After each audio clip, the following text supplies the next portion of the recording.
अभी तक जो हम लोग देख रहे हैं बिहार स्पेशल में, तो हम लोग वैसे ही घटना को देख रहे हैं जो बिहार से संबंधित है। बाकी डिटेल तो आप लोगों को प्राचीन भारतीय इतिहास होगा उसमें चलेगा। तो अभी तक हम लोगों ने क्या देखा था बिहार के इसमें, पाषाण काल देखा। पाषाण काल के बाद हमने देखा उत्तर वैदिक काल, ठीक है, जिसमें हम लोग अंग, मगध और वज्र संघ की चर्चा की, रामायण की भी चर्चा हुई। उसके बाद जो अगला काल आया वो आया कौन सा, मगध का। तो मगध में हम लोग कई देखे, बृहदत्त वंश, हर्यक वंश, शिशुनाग वंश, नंद वंश और मौर्य काल। और मौर्य काल में भी बिहार का इतिहास तो जानते कि देखा जाए तो प्राचीन भारत का जो इतिहास है वो एक तरह से बिहार से ही संबंधित है। इसलिए बिहार का इतिहास जो है आप देखेंगे, बिहार में इतिहास से ज़्यादा सवाल क्यों पूछा जाता है, क्योंकि बिहार का इतिहास ही सबसे बेहतर है। तो हम लोग मौर्य काल में क्या देखे थे, मौर्य काल का संस्थापक कौन था, चंद्रगुप्त मौर्य, जिन्होंने विष्णुगुप्त यानी चाणक्य की सहायता से स्थापना की। और उसी के काल में सम्राट अशोक भी आए। तो सम्राट अशोक जो उन्होंने शिलालेख और गुहा लेख पर विशेष ध्यान दिया। तो बिहार में कितने मिले, एक लघु शिलालेख मिला कहाँ से, सासाराम से। उसके बाद 3 स्तंभ लेख मिले हैं, रामपुरबा, लौरिया नंदनगढ़ और लौरिया अरेराज से। इसके बाद गुहा अभिलेख मिले हैं, जिन्होंने खासकर सम्राट अशोक ने कहाँ बनाया था, जहानाबाद के किस पहाड़ी पे, बराबर की पहाड़ी पे। वो 4 कौन कौन थे, कर्ण, सुदामा, चौपर और भीष्म झोपड़ी। फिर उसका पोता दशरथ मौर्य ने बनाया कौन से पहाड़ी पे बताइए, नागार्जुनी पहाड़ी पे। 3 गोपी, वेदंतिका और बहायक। और उसके जो सबसे आखिरी शासक कौन थे, बृहद्रथ, यानी मौर्य वंश का आखिरी शासक कौन था, बृहद्रथ। देखिए, इसकी हत्या इसके एक मंत्री ने की। उस मंत्री का क्या नाम क्या था, पुष्यमित्र शुंग। देखिए, अभी तक आप जितने भी शासक देख रहे थे सब वो क्या था, वो निम्न कुल का माना जाता था। लेकिन पहली बार कोई ब्राह्मण शासक बनेगा। पुष्यमित्र शुंग क्या था, एक जाति से ब्राह्मण। और इसे इस बात का चिढ़ भी रहता था कि भाई बौद्ध धर्म को बढ़ावा दिया जा रहा है कि नहीं। और जो कट्टर हो तो उसको तो धर्म का प्रचार पर रोक लगाना पड़ता है ना। तो ये जो पुष्यमित्र शुंग थे, ये इसके धार्मिक भावना से भी खुश नहीं थे कि उनको लगता था हिंदू धर्म का विनाश हो रहा है और बौद्ध धर्म का मान बढ़ रहा है। तो पुष्यमित्र शुंग ने क्या किया, बृहद्रथ की हत्या कर दी, ठीक है, जो क्या थे, इसके सेनापति थे। और इसके बाद एक नया वंश बनाएगा, एक नया काल आएगा, शुंग वंश। लेकिन याद रखिएगा, ये शुंग वंश ये बिहार के इतिहास से संबंधित नहीं है। अभी तक जो था, मगध की राजधानी कहाँ थी, पाटलिपुत्रा। लेकिन ये क्या कहे, शुंग वंश का जो पुष्यमित्र शुंग हो जाएगा, ये राजधानी कहाँ लेके चला जाएगा, विदिशा। यानी राजधानी जो है इसका क्या हो जाएगा, विदिशा। और विदिशा वर्तमान में मध्य प्रदेश में है। तो बिहार से, यानी जैसे ही मौर्य वंश की समाप्ति होगी, बिहार से प्राचीन भारत एक तरह से भी समाप्त हो जाएगा। और इसका मुख्य हेडक्वार्टर कहाँ चला जाएगा, विदिशा। तो भाई हम लोग तो फिर शुंग वंश को पढ़ेंगे नहीं। शुंग वंश को कहाँ पढ़ेंगे, जब हम लोग प्राचीन भारतीय इतिहास पढ़ेंगे तब, ठीक है भाई। इसी शुंग वंश में एक मनु स्मृति भी है, मनु भी थे जिन्होंने मनु स्मृति लिखा हुआ है। आप तो जानते हैं कैसा वो पुस्तक है। इसकी चर्चा भी हम लोग कहाँ करेंगे, भारतीय इतिहास में। ये तो देखिए पुष्यमित्र शुंग का वंश चला गया। इसके बाद आएगा कण्व वंश। ये भी बिहार से संबंधित नहीं है, लेकिन इसको आप लोग बहुत अच्छे से जानते होंगे। कण्व वंश, इसी कण्व वंश के संस्थापक कौन थे, वासुदेव। इसके पुत्र कौन थे, कृष्ण। और इसके पुत्र कौन थे, प्रद्युम्न। जिसे कभी कभी ये भी कहा जाता है जिस कृष्ण की हम लोग चर्चा करते हैं वो कहीं यही वंश तो नहीं है, लेकिन कोई ऐसा प्रूफ नहीं मिला है। और जब हम लोग इतिहास पढ़ते हैं तो बिना प्रूफ के तो चर्चा करेंगे नहीं। लेकिन उसका जो क्या रूलर का जो नाम है वो सेम उसी तरह है, वासुदेव, कृष्ण और प्रद्युम्न। और महाभारत में हम लोग देखते हैं वासुदेव का पुत्र कृष्ण, उसका पुत्र प्रद्युम्न है। लेकिन ये चर्चा केवल ऐतिहासिक तौर पे अभी तक इसका प्रूफ नहीं मिला है, ठीक है। तो ये कण्व वंश भी जो है ये भी बिहार से संबंधित नहीं है, यानी इसका बिहार से कोई लेना देना नहीं है। कण्व वंश के बाद आएगा कौन सा वंश? कुषाण वंश। यानी मौर्य के बाद आएगा शुंग वंश, फिर कौन आएगा? कण्व वंश। और कण्व वंश के बाद कौन आएगा? कुषाण वंश। हाँ देखिए, कुषाण वंश भी बिहार से संबंधित नहीं है, लेकिन कुछ घटनाएं बिहार से हुई है। तो जब देखिएगा कुषाण वंश की स्थापना किसने किया है? कुजुल कड़फेसिस। यानी कुषाण वंश के संस्थापक कौन है?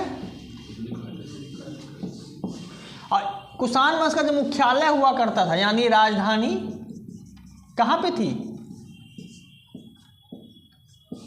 पुरुषपुर, जो आजकल के पाकिस्तान के पेशावर में है।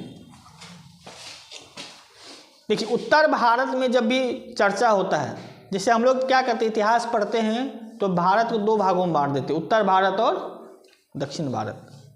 और उत्तर भारत का इतिहास हम लोग जब पढ़ते हैं तो कहाँ से लाते हैं? देखिए, पाषाण काल से लाए, फिर उसके बाद हड़प्पा काल आया, फिर उसके बाद आएगा हड़प्पा काल के बाद आएगा ऋग्वैदिक काल आएगा, फिर उत्तर वैदिक काल आएगा, फिर महाजनपद काल आएगा, फिर मौर्य काल आएगा, फिर मौर्योत्तर काल में यानी मौर्य वंश के बाद कई वंश आएंगे, जैसे शुंग वंश, कण्व वंश, कुषाण वंश।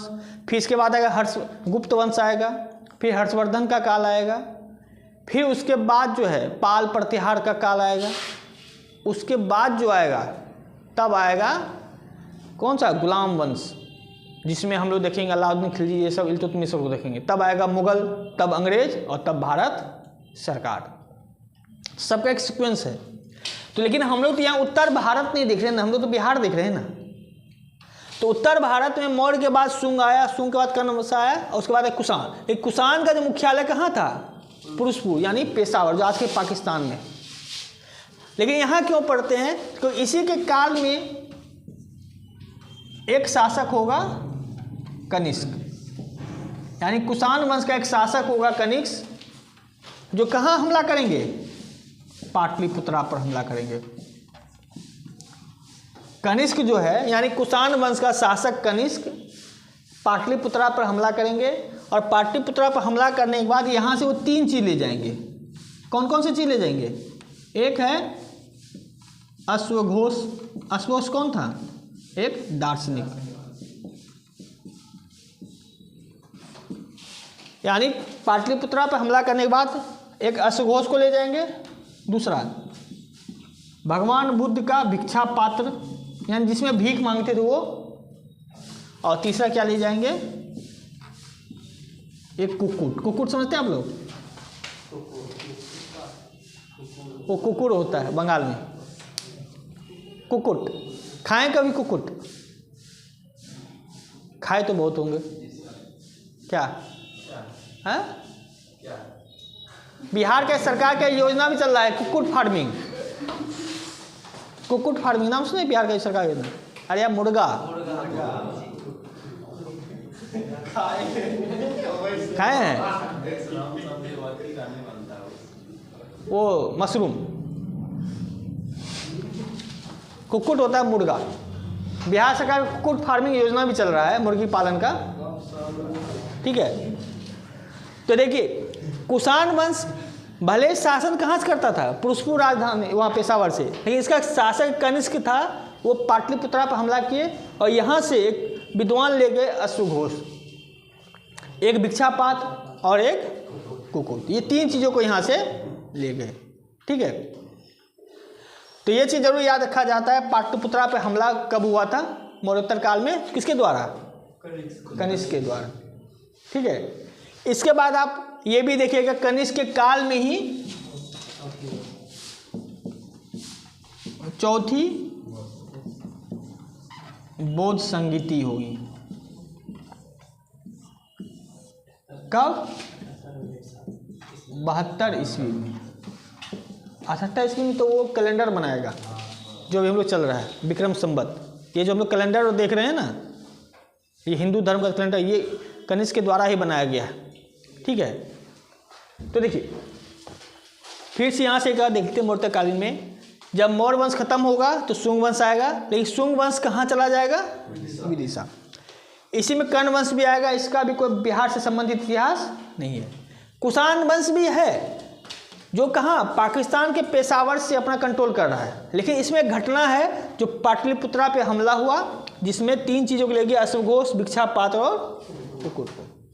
ठीक है, और यही जो है, क्योंकि यहाँ देखिए चौथी बौद्ध संगति हम लोग क्यों पढ़ाते हैं? क्योंकि भगवान बुद्ध जो है बिहार से संबंधित है। ठीक है, हम लोग बिहार स्पेशल में भगवान बुद्ध और महावीर जैन की चर्चा क्यों नहीं किए? क्योंकि इस पर हम लोग भारतीय इतिहास में चर्चा करते हैं, क्योंकि इसका मुद्दा थोड़ा सा बड़ा है, सिर्फ बिहार तक सीमित नहीं है। तो अभी तक ये चौथी बौद्ध संगति, तो आपको पता होगा इससे पहले 3 बौद्ध संगति हो चुका है। पहला कहाँ हुआ था? राजगिरी में। किसके काल में? दूसरा कब हुआ था? 383 में। किसके काल में? कालाशोक काल में। तीसरा कब हुआ था? 250 BC में। किसके काल में? अशोक के काल में। कहाँ पे? पहला बौद्ध संगति के अध्यक्ष कौन थे? महाकश्यप। दूसरे के? शावक में। तीसरे के? मोगालीपुत्र 30। तो अब देखिए चौथी बौद्ध संगति कब हुई है? 72 ईस्वी में। कहाँ पे? एक जगह है कुंडल वन। कहाँ पे है? कश्मीर में। यानी चौथी बौद्ध संगति 72 ईस्वी में कहाँ पे हुई है? कुंडल वन। कहाँ पे है? कश्मीर पे। अब देखिए इसमें अध्यक्ष कौन थे? इसमें अध्यक्ष थे वसुमित्र, और उपाध्यक्ष कौन थे?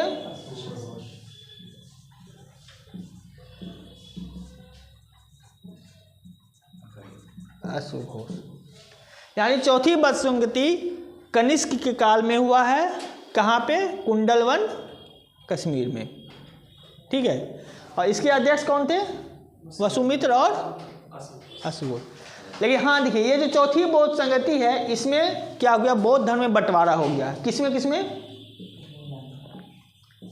हीनयान और महायान में। फिर से बौद्ध धर्म में विभाजन हुआ। किस किस में? हीनयान और महायान में। ऐसे पहले किस संगति में विभाजन हुआ था? दूसरे बौद्ध संगति में, स्थविर और महासंगि। अच्छा, हीनयान महायान में अंतर समझ में आता है आपको? हीनयान, ठीक है, हीनयान में भगवान बुद्ध को क्या माना गया है? मनुष्य माना गया, लेकिन महायान में भगवान माना गया। अच्छा एक चीज़ बताइए, अभी तक हिंदू धर्म की बात बता रहे हैं, जो भगवान विष्णु के कितने अवतार माने गए? अभी तक भगवान विष्णु के कितने अवतार हुए?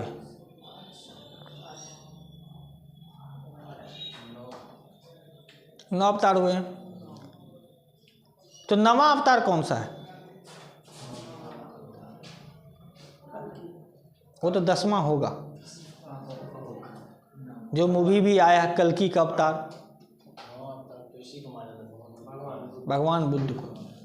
8वां अवतार कृष्ण को। तो ये सब कोई अब जो है, जो महायान है उसको बाद में जोड़ा गया हिंदू धर्म में, जो 9वें अवतार के तौर पे।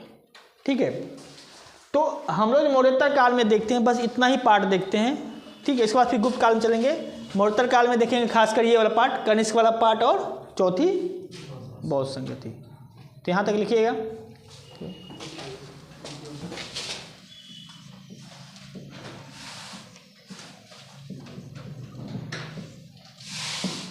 गुप्त काल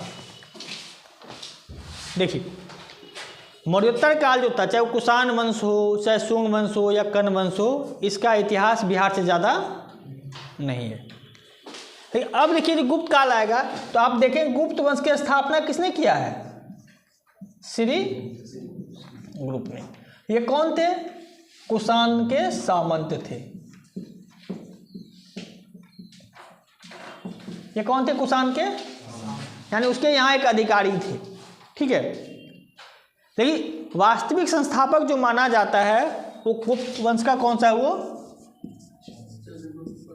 चंद्रगुप्त प्रथम, यानी गुप्त वंश का प्रथम शासक जो है वो है चंद्रगुप्त प्रथम। और ये किसका पुत्र था? घटोत्कच का पुत्र। ठीक है, यानी चंद्रगुप्त, देखिए अगर पूछा जाए गुप्त वंश की स्थापना किसने किया है, तो श्री गुप्त ने। नहीं बस उन्होंने गुप्त वंश की स्थापना किया, लेकिन एक राज का स्थापना कौन करेगा? चंद्रगुप्त प्रथम। ठीक है, जो किसका पुत्र था? घटोत्कच। और ये फिर से जो राजधानी कहाँ हो जाएगी उत्तर भारत की, ये अपना गुप्त वंश की राजधानी कहाँ हो जाएगी? पाटलिपुत्र। यानी गुप्त वंश की राजधानी पाटलिपुत्र कौन बनाएंगे? चंद्रगुप्त प्रथम। ठीक है, अब फिर से इतिहास कहाँ चला गया? बिहार के क्षेत्र में, यानी मेन गढ़ कहाँ हो गया? बिहार। ठीक है, ऐसे क्षेत्र बदलते रहता है, कभी बिहार, कभी विदिशा, और फिर से कभी कहाँ गया? बिहार के क्षेत्र में। तो पहला तो यही याद रखिएगा, जो गुप्त काल में गुप्त वंश के संस्थापक कौन है? श्रीगुप्त। और इसका जो वास्तविक संस्थापक है वो चंद्रगुप्त प्रथम, जिन्होंने गुप्त वंश की राजधानी कहाँ बनाई? पाटलिपुत्र। लेकिन चंद्रगुप्त द्वितीय भी आएगा, लेकिन चंद्रगुप्त द्वितीय का बिहार से ज़्यादा इतिहास उसका शुरू हुआ नहीं है, वो भारतीय इतिहास में जाना जाता है। हाँ, एक व्यक्ति आएंगे, आप लोग नाम सुने होंगे, कुमारगुप्त, जिसे महेंद्रादित्य भी कहते हैं। ये किसका पुत्र है? चंद्रगुप्त द्वितीय का पुत्र। ठीक है, ये किस लिए प्रसिद्ध है? नालंदा विश्वविद्यालय की स्थापना की है, जो आज भी चल रहा है। तो ये प्रसिद्ध किसके लिए है? नालंदा विश्वविद्यालय की स्थापना। ठीक, गुप्त काल कोई छोटा सा काल नहीं है, इसका डिटेल चर्चा भारतीय इतिहास में होता है, कि हम बार बार कह रहे हैं, हम बिहार स्पेशल देख रहे हैं। देखिए बिहार स्पेशल अंत में क्यों पढ़ाया जाता है? क्योंकि आप पहले ही ये सब देख चुके हैं, जो पढ़ चुके हैं, कि नहीं? तो हम लोग जब भारत का इतिहास पढ़ेंगे तब गुप्त काल में 2 से 3 क्लास चलता है, लेकिन यहाँ क्या देख रहे हैं? इसका संस्थापक तो याद रखना ही पड़ेगा। राजधानी कौन बनाया? चंद्रगुप्त प्रथम। और कुमारगुप्त यानी महेंद्रादित्य जो है, उन्होंने नालंदा विश्वविद्यालय की स्थापना की। कहाँ पे? राजगीर में है। नालंदा विश्वविद्यालय कहाँ पे है? राजगीर में है। नालंदा तो चलिए, नालंदा कोई जिला है, नालंदा खाली जिला का नाम है, उसका हेडक्वार्टर कहाँ है? नालंदा का हेडक्वार्टर कहाँ है? अरे बिहार शरीफ। नाम सुना कि नहीं बिहार शरीफ? देखिए, जैसे बहुत नाम आपको पता नहीं होगा, जैसे सारण जिला, कभी सारण गए हैं? सारण, सारण का मुख्यालय कहाँ है? छपरा। आपको सारण कहीं लिखा हुआ नहीं मिलेगा, छपरा। कैमूर का भभुआ, सासाराम का रोहतास। ठीक है, उसी तरह नालंदा का बिहार शरीफ, ऐसे करके। तो बिहार शरीफ में है ये नालंदा विश्वविद्यालय। तो गुप्त काल में हम लोग इतना ही देखते हैं, ये विश्वविद्यालय की, नालंदा विश्वविद्यालय की स्थापना कौन किए हैं? मान लो। और इसका आखिरी शासक तो आपको पता ही कौन है? विष्णुगुप्त। अब बाकी इसकी डिटेल चर्चा होती है प्राचीन भारतीय इतिहास में। ये सवाल आपको मेन फोकस करना है, नालंदा विश्वविद्यालय की स्थापना किसने किया है? कुमारगुप्त ने। ये बहुत बार पूछा गया है, मतलब काउंटेबल नहीं है। सोचिएगा, जो बिहार का अगर देखा जाए, अगर पूछा जाए बिहार का सबसे प्रसिद्ध जगह कौन सा है? नालंदा विश्वविद्यालय। ऐसे बिहार में बहुत सारी चीज़ें है, गोलघर भी है, लेकिन जितना प्रसिद्ध नालंदा विश्वविद्यालय है उतना प्रसिद्ध कोई दूसरा स्थल नहीं है। हाँ, पहले एक हुआ करता था, चंद्रगुप्त मौर्य के काल में जिसका महल बना हुआ था, तो उसके बारे में कई सारे विद्वान कहे हैं जो ऐसा लग रहा है जैसे दैत्यों के द्वारा बनाया गया, इतना विशाल क्या बनाया गया था। लेकिन वो क्या था, लकड़ी का बना हुआ था। तो लकड़ी का बना हुआ चीज़ ज़्यादा दिन टिकता तो है नहीं ना। लेकिन वर्तमान में जो चीज़ बिहार में मौजूद है वो सबसे प्रसिद्ध है, नालंदा विश्वविद्यालय। बिहार का एकमात्र पहचान है। तो आपको तो पता होना चाहिए किसने बनाया है। तो बनाया है कुमार गुप्त ने, ठीक है। और इसका आखिरी शासक कौन है, विष्णु गुप्त। तो यहाँ तक लिखिएगा। अभी ऑन कर दिए क्या, अभी बंद रहने दिए।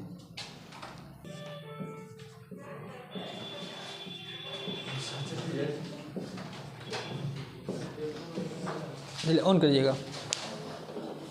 पालकालीन बिहार,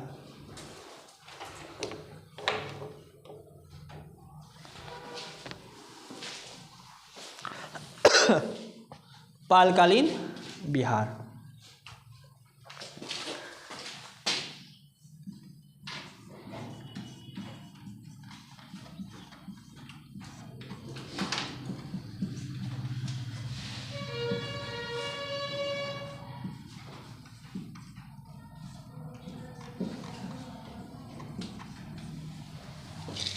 ठीक है, पालकालीन बिहार जो है यानी पाल वंश। पाल वंश के संस्थापक कौन है, गोपाल, जिन्होंने 750 ईस्वी के आसपास इसका गठन किया गया। देखिए ये भी सवाल कौन में पूछा गया है, पाल काल का पाल वंश की स्थापना किस सदी में हुई थी। तो ये कौन सी सदी होगी, 7वीं या 8वीं, ये 8वीं सदी है ना, 8वीं सदी में, ठीक है। संस्थापक कौन है, गोपाल। और ये जो देख रहे हैं इसी काल में इसका पहला जो क्षेत्र था कौन सा था, बंगाल। बंगाल का ये था पाल वंश, ठीक है। और इन्होंने क्या किया, मगध को भी मिला लिया। और जब मगध को मिला लिया तो जो बंगाल और बिहार जो पाल काल में जुड़ा था, ठीक है, ये पूरे क्षेत्र पे इसका कब्जा था। यानी आज के हिसाब से बंगाल, बिहार, झारखंड, फिर बांग्लादेश, ये सब इसके अंदर में था, त्रिपुरा। और तो ये जो था गोपाल, इसका एरिया कौन था, बंगाल और बिहार। और इसकी राजधानी कहाँ थी, पाटलिपुत्र। तो पाल वंश का जो है संस्थापक कौन है, गोपाल। और इसका एरिया कहाँ था, बंगाल और बिहार। और इसकी राजधानी कहाँ थी, पाटलिपुत्र।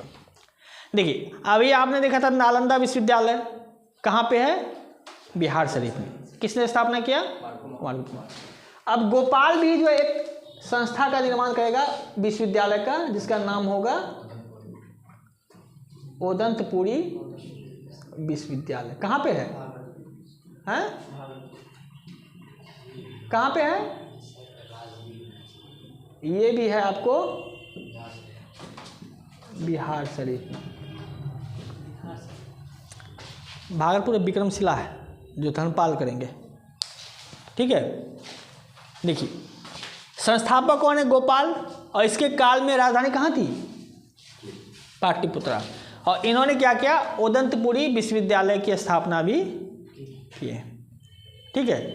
तो आपसे सवाल यहाँ पूछेगा, ओदंतपुरी विश्वविद्यालय की स्थापना किसने किया है, पाल वंश के शासक गोपाल ने।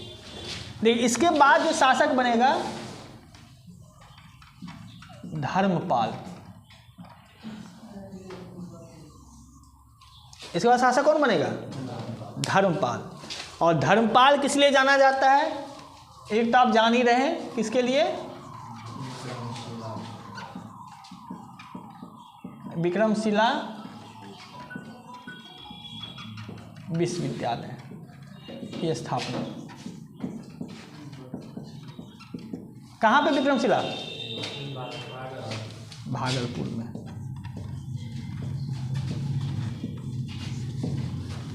धर्मपाल किस लिए जाना जाता है, विक्रमशिला विश्वविद्यालय की स्थापना के लिए। और ये कहाँ पे किए थे, भागलपुर। देखिए आप लोग शायद प्राचीन भारत में पढ़े होंगे त्रिपक्षीय संघर्ष।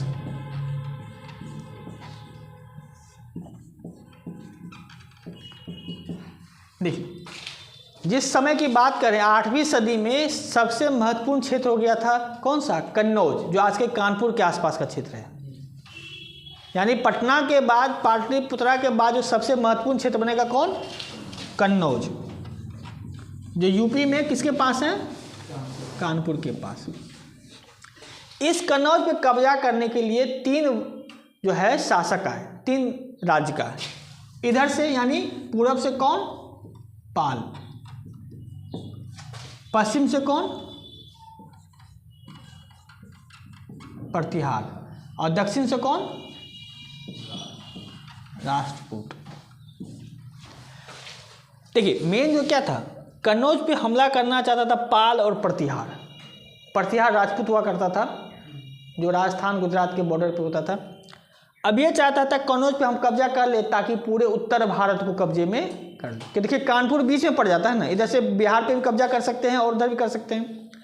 अब पाल को लगता था हम कन्नौज पे कब्जा कर ले। अब जैसे मान लीजिए ये वाला जो क्षेत्र है, ऐसे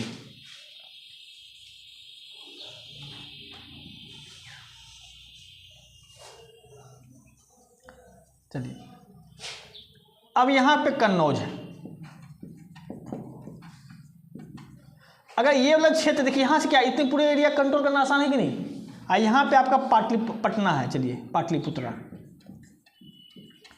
अच्छा बताइए, उत्तर भारत पे यहाँ से कंट्रोल अच्छा होगा कि यहाँ से ज़्यादा कंट्रोल अच्छा होगा? कन्नौज से। अब प्रतिहार भी यहाँ रहता था, तो ये भी चाहता था, तो यहाँ से क्या इसको कंट्रोल कर सकते हैं? नहीं कर सकते ना। तो इस क्षेत्र पे कब्जा करना चाहता था। लेकिन नीचे जो राष्ट्रकूट था उसको लगता था अगर दोनों में से कोई यहाँ कब्जा कर लेगा तो फिर हम पे हमला करेगा, इसलिए हम भी वहाँ पे चले जाते। तो यहाँ पे हमला करने वाला था। तो पाल के तरफ से पहला शासक कौन था?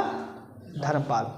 और धर्मपाल ने एक बार कन्नौज पे कब्जा भी किया, और कन्नौज पे कब्जा करने के बाद इन्होंने एक उपाधि भी लिया था, उत्तरापथ स्वामी।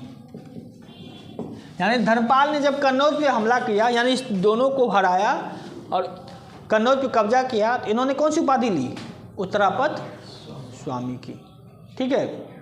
तो यहाँ पे क्या है, धर्मपाल किसके लिए जाना जाता है? विक्रमशिला की स्थापना के लिए, और त्रिपक्षीय संघर्ष के दौरान कन्नौज पे कब्जा भी किया, और कन्नौज पे कब्जा करने के बाद वो कौन सी उपाधि ली?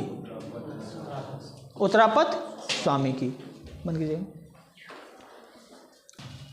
देखिए धर्मपाल ने क्या किया, नालंदा विश्वविद्यालय के रख रखाव के लिए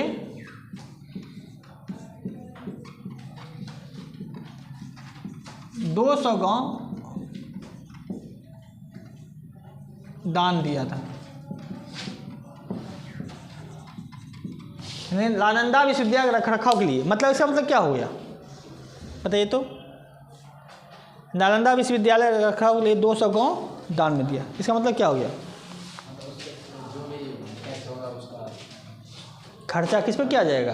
नालंदा विश्वविद्यालय पे। यानी उसमें जो शिक्षक होंगे, उसमें जो विद्यार्थी आएगा, उसमें जो हॉस्टल की सुविधा होगी, उसका जो मेंटेनेंस होगा, वो सब किससे होगा? 200 गांव के टैक्स से। ठीक है। ये किसने दिया था? धर्मपाल। देखिए ये जितने भी आप देख रहे हैं, विक्रमशिला देख रहे हैं, उदंतपुरी देख रहे हैं, नालंदा देख रहे हैं, ये सब किससे संबंधित है? बौद्ध धर्म से। और बौद्ध धर्म के कौन से भाग से? महायान भाग से, जहाँ पे इसको भगवान का दर्जा दिया गया। यानी देखिए जो भी पाल वंश के शासक होंगे वो सब किससे संबंधित होंगे? बौद्ध धर्म के महायान शाखा से। ठीक है, बौद्ध धर्म के महायान शाखा से। चाहे वो उदंतपुरी हो, विक्रमशिला हो, चाहे वो नालंदा हो, वो सब किससे जुड़ा हुआ है? महायान शाखा से। इसीलिए नालंदा विश्वविद्यालय को क्या कहा जाता है? Oxford of Mahayana. ये किसको कहा जाता है? नालंदा विश्वविद्यालय को, क्योंकि ये महायान जो है, यानी जो भगवान बुद्ध का जो महायान शाखा है उसकी शिक्षा दी जाती थी। हीनयान की शिक्षा नहीं दी जाती थी। किसकी शिक्षा दी जाती थी? महायान की। तो धर्मपाल के काल में एक चीज और है, नालंदा विश्वविद्यालय के रखरखाव के लिए 200 गांव का दान दिया गया। ठीक है। ठीक, इसके बाद एक शासक आएंगे देवपाल। यानी पाल वंश का एक शासक आएगा देवपाल। वो इसलिए क्यों पढ़ाते हैं इसको, क्योंकि ये जो पाल वंश की राजधानी पाटलिपुत्रा से हटाकर कहाँ कर देगा, मुंगेर। यानी पाल वंश के एक शासक आएंगे देवपाल, जो राजधानी पाटलिपुत्रा से हटाकर कहाँ कर देंगे, मुंगेर। ठीक है। और इस वंश का जो आखिरी शासक होगा वो कौन होगा,